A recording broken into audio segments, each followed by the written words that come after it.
Seana, before we wrap, got to get your final take here.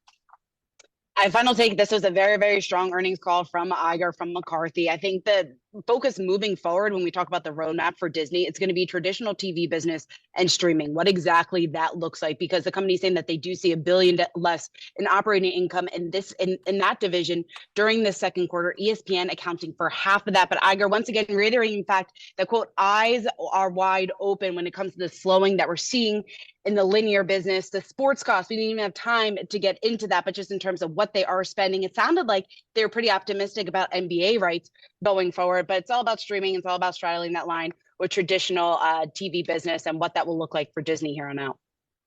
They answered three key questions for me here today, and one of them was on ESPN. They are not considering a spinoff. Number two, they are considering potential content licensing. And number three was the restructuring that we anticipated in some of those cost reductions. I think they really did, and I hate to keep using this, but they did thread the needle at the end of the day, and they answered a lot of key questions that the street did have. And so that's why we gave them the takes that we did and the vibe checks that we did earlier on.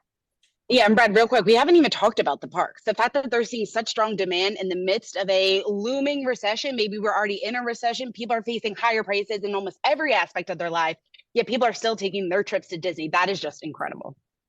All right, we've heard some of the executives within the travel, leisure, the experience economy space say that we're entering into a golden age of travel. We'll see what that means for Disney going forward in the future.